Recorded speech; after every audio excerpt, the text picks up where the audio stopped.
Hi, Namaste, and welcome to SAS Network.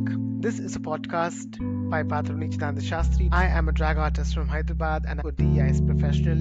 And in this podcast, I would be talking with some wonderful guests from the DEI spectrum about diversity, equity, and inclusion at workspace. Share your support. SAS Network is available in more than 10 plus podcasting channels and including social media channels like YouTube and Instagram. Do share these conversations with your colleagues, with your friends, with your partners, and let's create a momentum. So, why wait? Let's go ahead and bring in our next guest to the SAS Network. You are watching SAS Network. Hi everyone, my name is Patruni Shastri, and back to another wonderful conversation. This is a podcast where I'm having conversations with a lot of DI leaders and trying to basically ask what drags them to work apart from DI or more than that. Sometimes I also kind of talk about a lot of things which are happening across on a day-to-day life as a person who are invested in this DI space.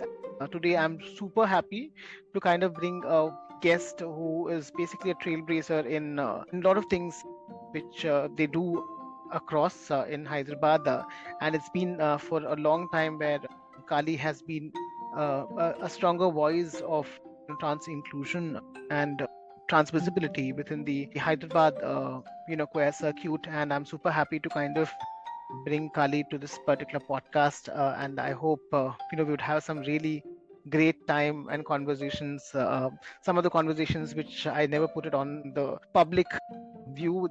This is an opportunity where we can basically kind of bring in such nuanced conversations to the public eye. So thank you so much, Kali, for being a part and agreeing to be a part of this. And I'm super excited to lead this conversation with you. Thank you so much, Patruni, but I feel you praised me a little beyond what work I've actually done. So thank you. I would love to reach that space. I mean, we do a lot of work, but somehow I guess all of us always feel, there is more that needs to be done. Yeah, I think DI is a hunger game. We all need to kind of race for achieving more. Having said that, my first question to you is because I know you started your work with SocioQuer, which is an organization, and also currently you are someone who is offering coaching services both for in tuning young professionals to effectively communicate and also give them a guidance on how they kind of navigate the ideas of corporatizations and how to kind of work with a more sort of corporate world, making all of them ready. And I just want to understand what brought you to the idea of the DEI work, and especially with coaching, and how do you see the landscape change? Because you are one of the out and proud, trans person going ahead and leading the coaching domain, and I think that is something which is super, I would say, proud to be a part of and have starting this conversation. So please do help us understand what made you kind of envision this, and what do you see has changed in the past few years you have been working. Thank you so much. I feel socioculture was always the biggest thing I wanted to work at. It was always the one thing. If I have to summarize the entire work that we want to do with socioculture, it is essentially raise awareness about marginalized communities in organizations, in spaces. Because while sensitization, policy work, all of that is really important, the innate lack of awareness itself is where things start. People just don't know or don't acknowledge. So that is how I started Social Quest. The idea was let's do this first in educational spaces and then we'll expand our circle to other spaces as well. What I noticed when I started doing that work is my ability to communicate were making these sessions acceptable.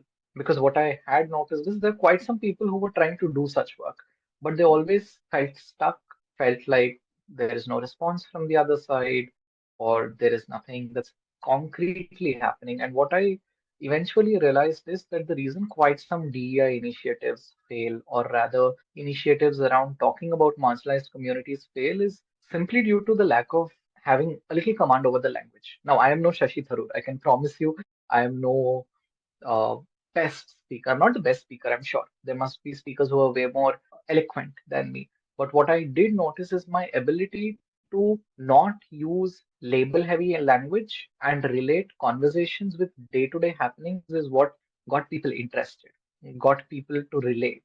Whenever I talk about the queer community, I never start off by saying that, hey, this is the label. I start by saying that, hey, have you ever had a crush? Or hey, what makes you feel like the most yourself when you're wearing something or doing something? When I start simplifying conversations at that level is when I realized people started opening up more. They were more open to understanding, they were more opening to taking actions and stuff like that. That is why I later on started pivoting towards coaching as well. Because coaching I felt was one area or zone where I am interacting with a multitude of people, and while they might be only coming for learning about communications, public speaking, networking, and stuff like that, invariably it is visible that there's a transwoman sitting here. That itself breaks a lot of myths. That itself starts a lot of conversations. And when I finally end up working with people who are probably already employed and trying to get to middle management or leaders who are trying to establish their vision, having a trans person who they've picked up comms from helps them a lot because then when they want to talk about comms, they have a reference point other than whatever Western radical media is showing or whatever stereotypes they have. There is somebody else they can look at and be like, oh, I know this other person. There are alternate ways of seeing or being. So that is how I ventured into comms because I felt like if we cannot strengthen the communication of the people that we are trying to work with, it won't happen because heavy jargon is not understandable by everybody. So there's a need to simplify it and talk. And there's another reason as well. Like I mean, I probably you would know about this. I had to leave my home in order to, when I came out and when I had to start working and stuff. And I felt like in India, having comms can get you some job. Having good comms can get you at least some job. So I wanted to also do comms from that perspective because I feel like there's a large chunk of Indians who get their education, get everything done, and still don't crack it. At the same time, there are people from the margins who want to crack it but are not able to crack it due to something. That's some missing element. And most of the time, I've noticed this missing element is their skills of being able to put themselves out there, is their skill of being able to present, is their skill of being able to talk. So that was the second reason why I got into comms because I felt like, hey, if I by simply talking in a way that is understandable for people is given so many opportunities, then why not somebody else? Probably all they were lacking is just being able to put themselves out there. So, yeah. So that is the DEI plus comms story because DEI will need to go hand in hand with comms because unless you are telling stories, you are talking, you're continuously conversing, it won't move. I'm sure you would also agree there are enough DEI programs and rights and all of those things on paper. It doesn't translate, and the translation doesn't happen because there is no communication that's going on. So that is how I finally realized that no, I need to mix my comms and my DEI work together. As far as the landscape is concerned, thankfully, from what I've noticed, even though from the outside corporates have rolled back their DEI initiatives considering the new administration that has come in the US, internally they're still doing this stuff is what I have noticed. Now, I can't obviously throw a blanket statement for everybody, but most organizations, I'm glad, are not probably not projecting it out as DES, but they're continuing with their programs in some shape or form. Great. Thank you so much for giving us the background of your current work. One of the things which I realized because in my early career, when I started as a customer service representative for a couple of national companies, multinational companies, though I didn't stick to any one of them more than 1 week, which is my millennial mind asking me to quit the job as soon as possible. But one of the things which I realized within Yeah. the customer service spaces is the lack of language or lack of inclusive language to kind of start with, and then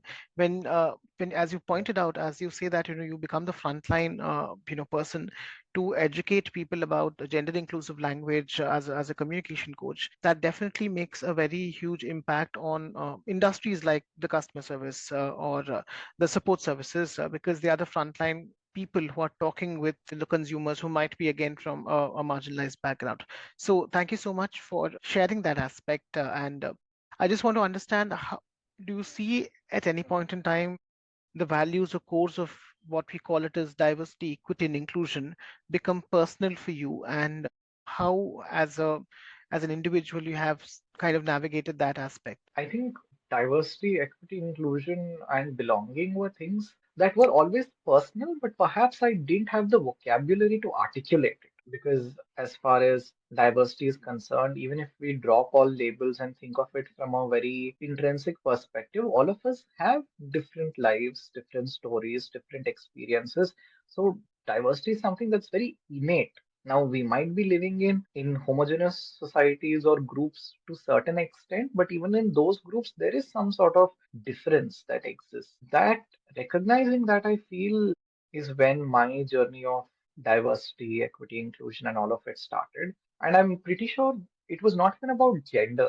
I think my very first clash with diversity happened when I was probably in eighth grade, and I was living in a army cantonment. And when we were living there, I noticed that some of the officer wives were not very open to having the kids of the house help play in the same park as that of the kids of the officers and stuff like that, which I couldn't understand and make sense of. So I called the person out. Now, I guess that was something I learned at a very young age, that I immediately spoke to the lady, like, what's the issue? They are kids, we are kids, all of us are playing. I don't see what are you so worried about. And her retort was that they have their own parks they can go to.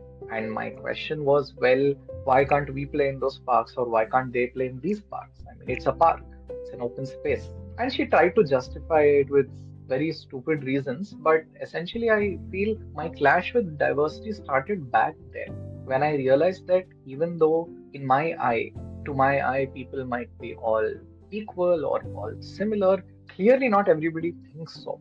And that is when I started to recognize that okay, there are patterns to this. It's not just caste or workplace or economic background.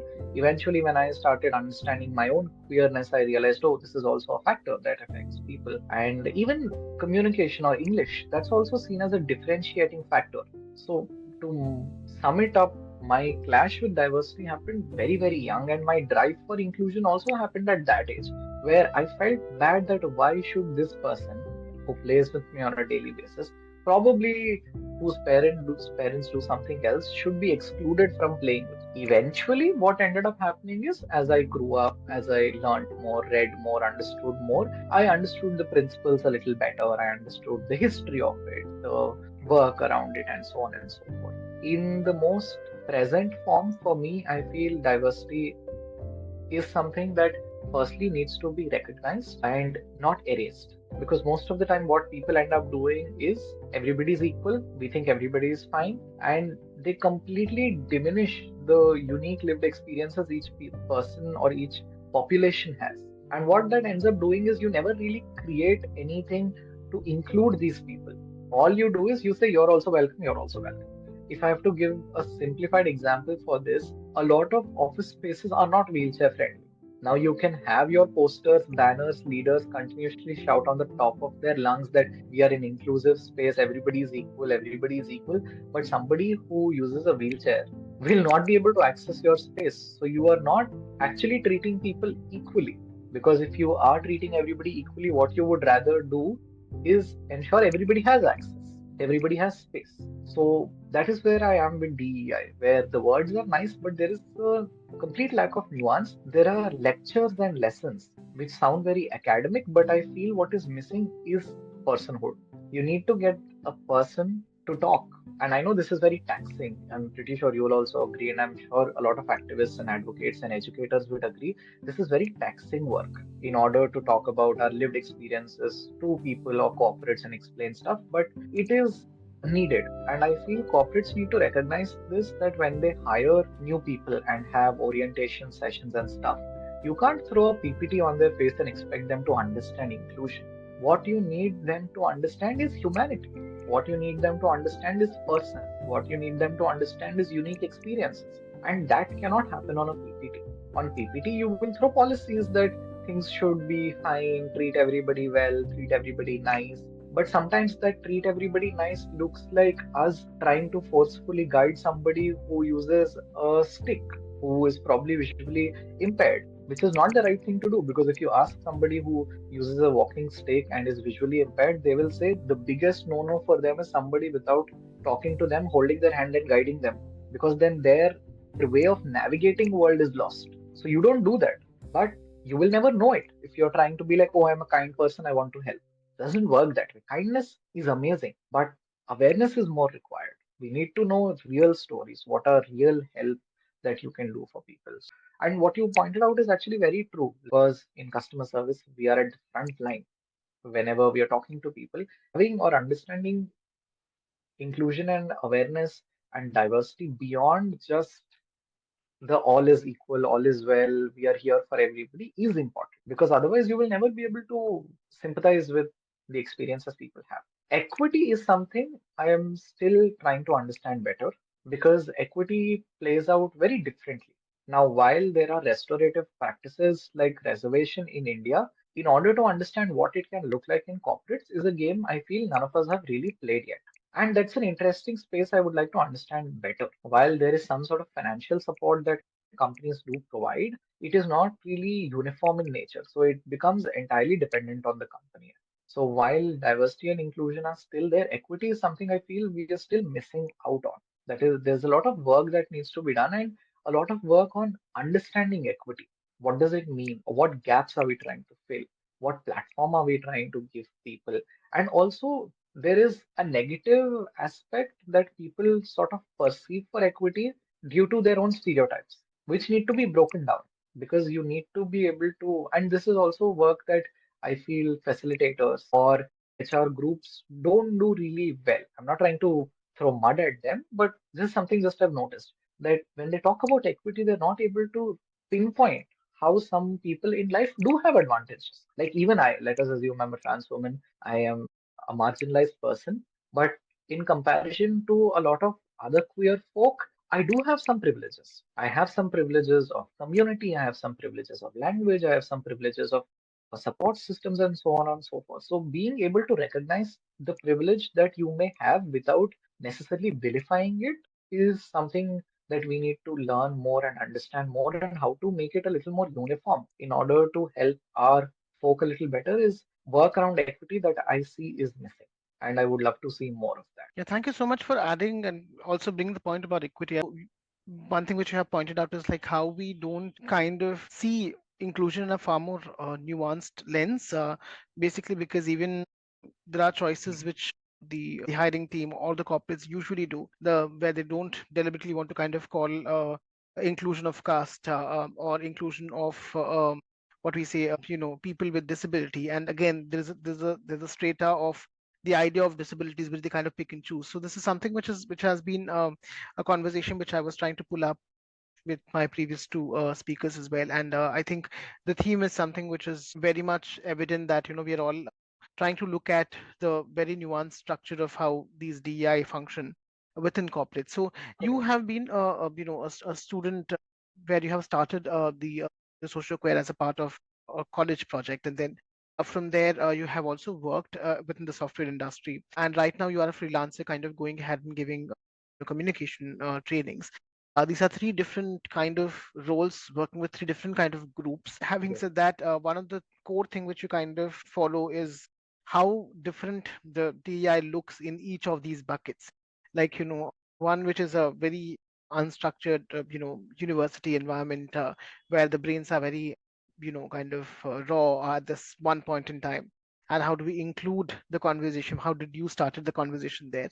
And then seeing into a corporate structure where you've been working, you might be seeing a lot of noise around DEI, especially when we are working in a in an MNC, and then coming onto a very end of the I would say the line where you are someone who is giving services as a part of the queer community, and then how there's always this difference between like how a corporate functions and how an individual functions, and this is the same questions which we often kind of juggle within ourselves. Like a corporate has a lot of money, and they would be able to invest that across in any kind of work, but they would always be questioning or thinking about whether I should put this money into somebody who's a freelancer so that I can empower them and do the right thing of inclusion or diversity which we kind of preach on our boardrooms. So there is this duality of things which happen within the corporate world and the services world. So, would you like to share some anecdotes about how this constant switch has kind of affected, or what are your thought process on differences which you kind of see as an individual within the corporate space and as a freelancer? That's a loaded question. Let me see where I can go with this. As far as, so, okay, let me take the angle of growth in corporates and as a individual service provider. And or let's also look at education, but I'll look at it at the very end. Now, if I have to think in terms of growth in a corporate or in as an individual service provider, something that is same across both these situations is the speed. There is always an unseen, untold resistance towards the work we do. Not because they're trying to be rude always, but simply because they haven't experienced this before, or probably they haven't experienced a trans person in work before. So they are just wary. Now, if I have to speak in literal terms as a service provider, now when I post saying that, hey, I am ready to take classes and I am putting out content in order for people to know that I do this work, you can join. Now, I get a lot of profile visits, a lot of profile visits, but they don't convert. Now, somebody who's from an MBA school might say, my CTI is not strong enough, or probably my flow is not strong enough, or my sales funnel is not strong enough. But sometimes we also need to recognize that as queer folk, we get a lot of curiosity leads as well. People who are just curious to see, oh, what is this? And that curiosity leads, which just come just to check you out and then leave, makes you feel like you're probably not doing good enough work, which might not be true. But what it makes you feel like is, okay, so there are 1,000 people who are interested in checking my profile. There are 1,000 people who want to understand my services, but the queerness always overshadows work in some or the other way, where they're happy just to learn about the transness. And this was a very recent thing as well. Yesterday, I did a open session for people in order to learn in groups. So generally, my services are offered one-on-one because I try to work out very intricate levels with my participants or my clients. But yesterday, I just wanted to do a group session for people to teach each other, learn from each other, and stuff like that. When I did the session, after the session ended, I had to extend the session by 45 minutes to only talk about transness because somebody came who wanted to learn about comms, but also wanted to understand transness. Now, if this was a paid session, this person wouldn't have come because learning about transness wouldn't have been as important as learning about comms, and they would have felt like, oh, you know what, I can just go to any man for this. Why do I need to come interact with a trans person and do that? Because they're not aware. They're simply not aware. But after the session ended, they were like, thank you so much. Now I would love to work with you. So what I realized is, sadly, I cannot function without having a free discovery call, which is a standard procedure a lot of people do. But my discovery calls will probably need to be even more longer. Probably will also have to discuss stuff which is not work. Sadly, I'll have to probably talk about when did I realize my stuff? When did I accept my stuff? When did I come out? And recollect a lot of memories which might be really traumatic for me. But I'm having to force at doing all of this in order to simply be viewed by the other person as just another human. And then the lead conversion will happen because then they're like, oh, so you're just another person. You just had one journey of life. Well, cool. I like your services. Let's work. But the conversions can get a little slower that way, can get a little more scarce that way. Now, that's at the individual level. At the corporate level, I feel there is slower growth, but at least it's more structured. And the way they will layer it is, oh, you probably need a little more experience. Oh, you probably need a little more projects. They'll not point your transness as a major reason, but they'll probably say something like, oh, but this person can be a better face of what we are trying to do. Unless it's DEI work. If it's DEI work, they'll put you across. All they want is you to be visible as much as possible so that all the pictures, posters, and reports are filled with the quote unquote token DEI person who is sitting there. Now, that can be used as an advantage and as a disadvantage as well, which depends on the queer person themselves. But yes, I would essentially say it is slow because it entirely depends on your manager, your leader, their perspective of you, and one fault which might not cost so much to somebody who's not from a marginalized community may be cascading for you. Because I've seen enough men who get away with a lot of stuff in corporates, even though there is policy in place, even though there is a lot of stuff in place, but a queer person will not get away with it. Even if they're not trying to purposefully make those mistakes, probably it was just a mistake, but the same amount of, oh, it's okay, it happens, let's just look at it again, does not happen. That is also a major reason why corporates have openings for queer people to join or are trying to sensitize their staff towards queerness or disability or any other community that's in the margins. But the people are not willing to go there. People are not willing to go there because there is added stress, there is added unseen weight that they always carry among themselves, which makes you feel like not working in a place. Like probably for sustenance, people will continue working there, but it would essentially make you feel like, you know what, this is too much of a performance that I have to regularly do in order to just keep myself here.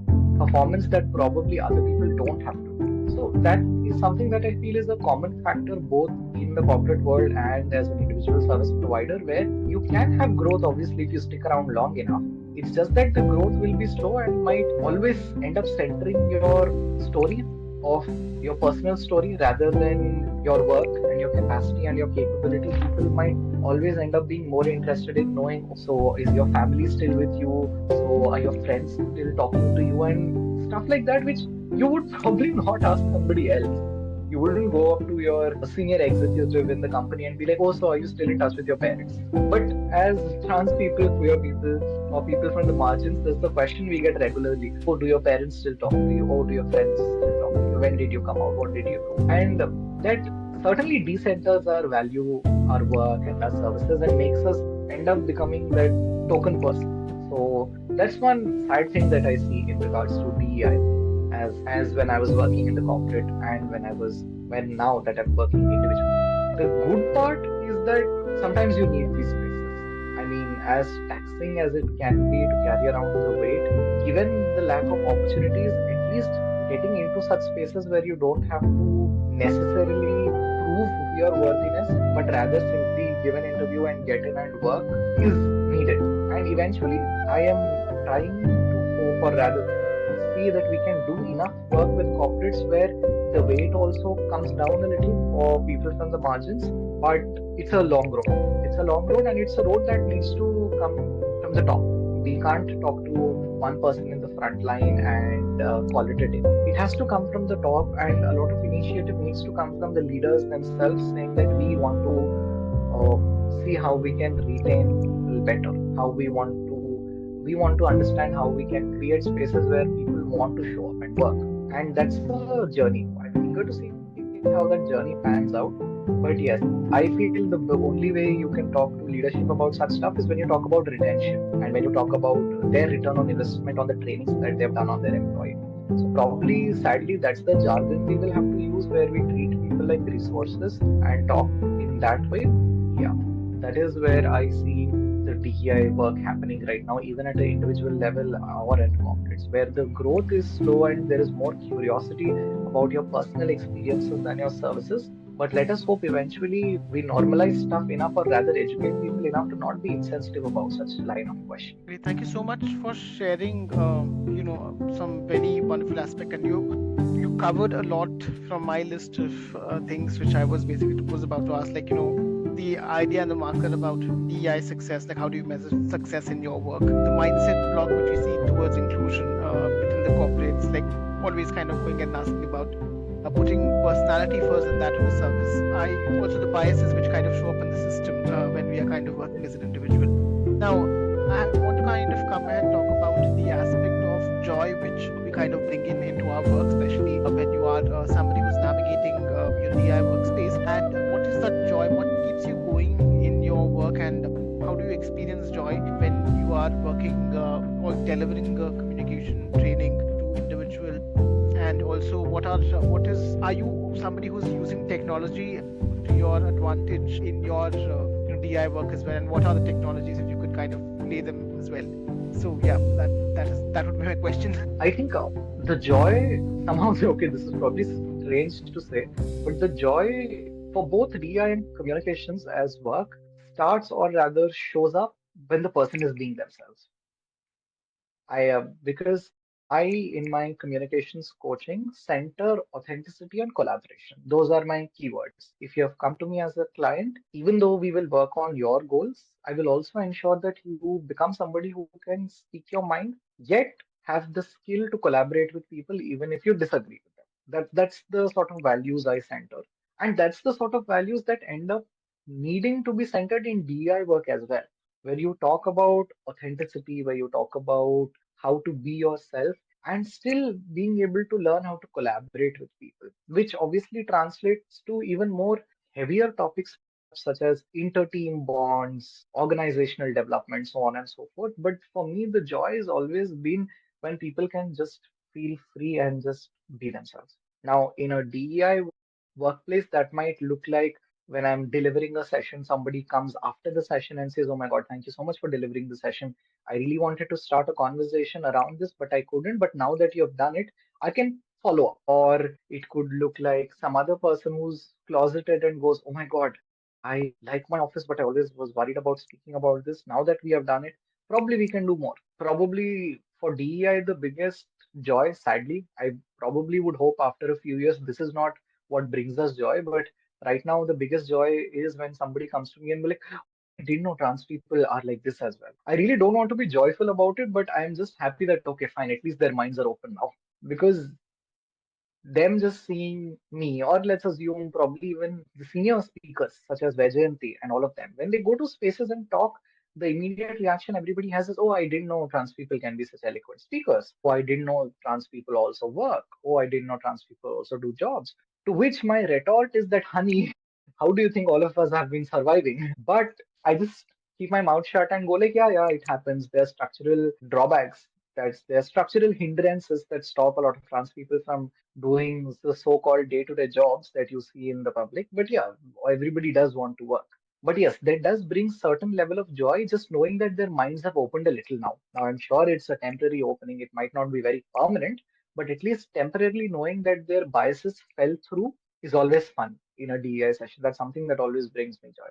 For comms, it is entirely when my client is being authentic, my client is sharing what's actually happening in their life, which they want to work in comms for. And when they use the technique and come back and go like, "Hey, that worked," that brings a lot of joy. And I think even for DEI, just knowing that, hey, because as I said, DEI and comms are pretty intertwined. You need the language that people understand in order to deliver DEI and all of that.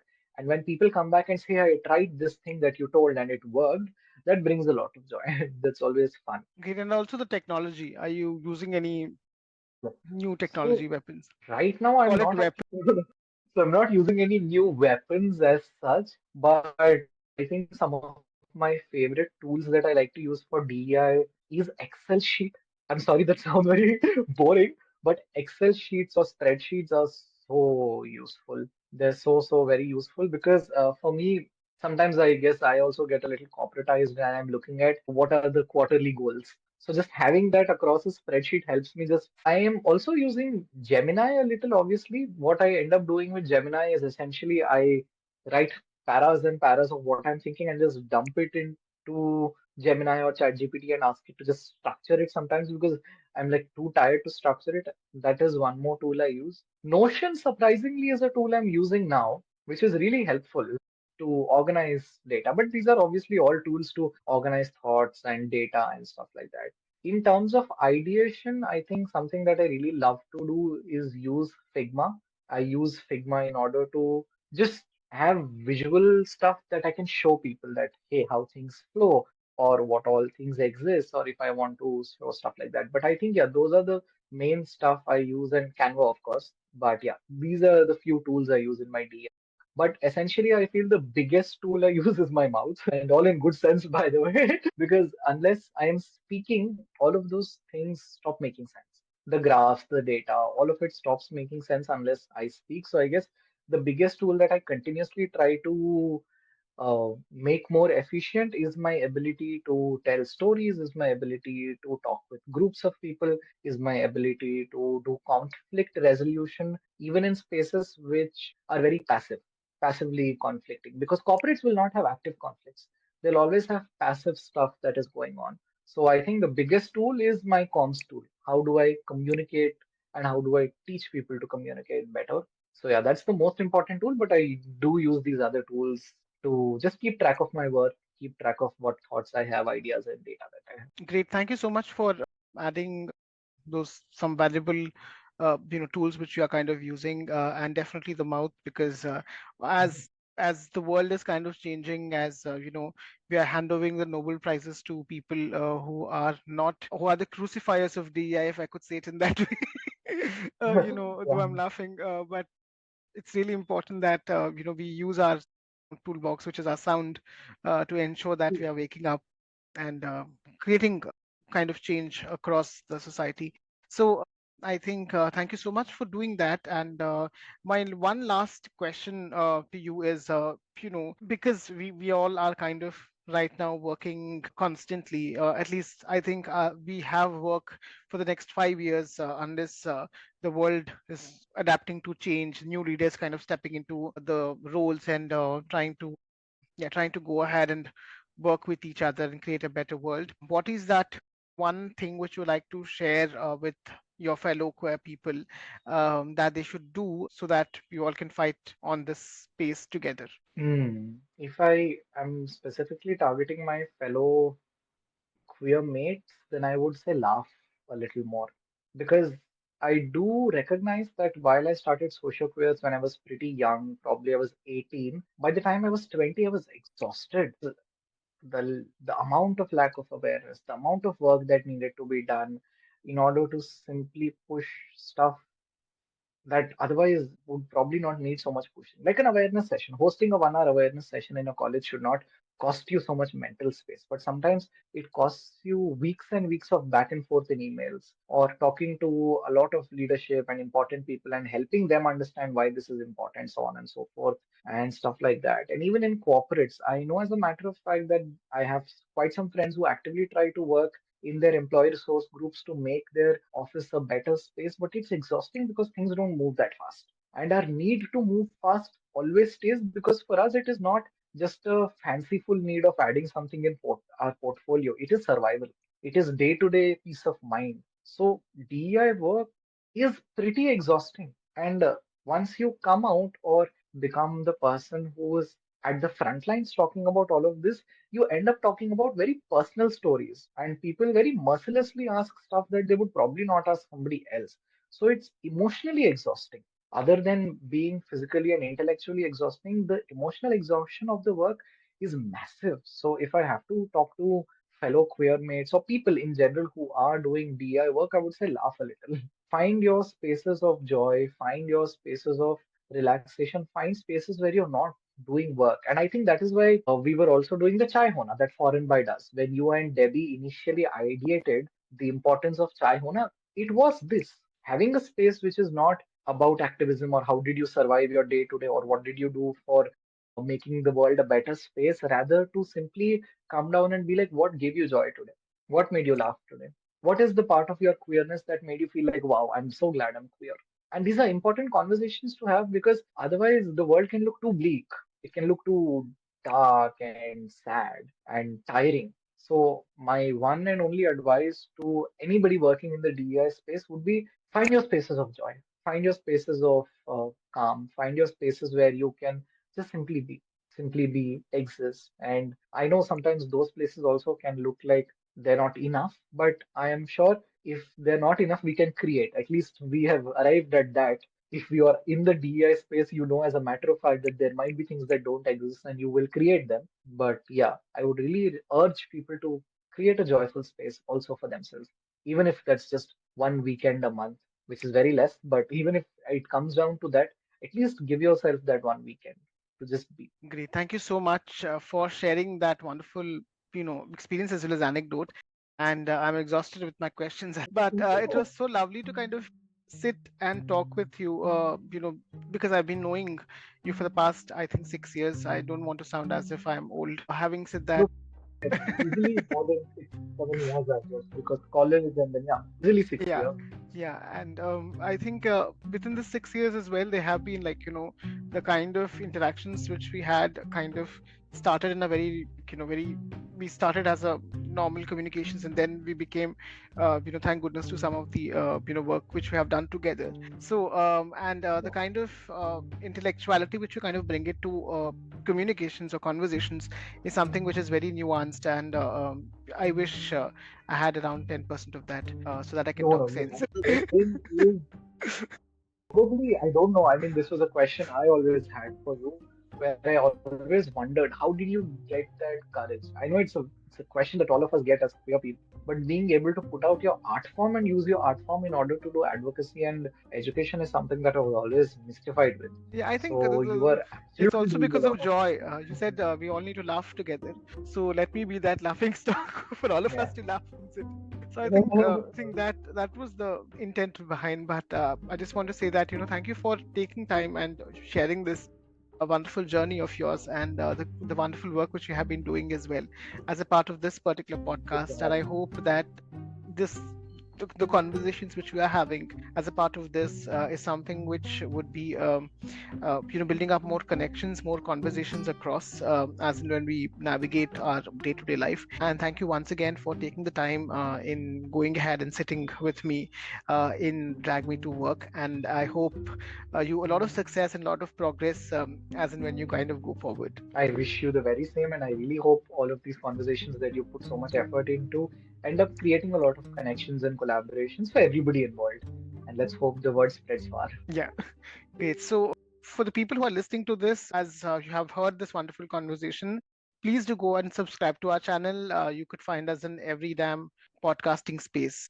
I don't have to list all of them. They're not paying me for anything, but you can do that. And please do chime into our conversations on a regular basis. This is available on our podcasting platforms. And do follow Kali. I'll be going ahead and adding their Instagram handle and their LinkedIn into our, into this particular post. And I hope we bring in more such conversations. Until then, thank you so much and have a great day. Thank you so much, Kali.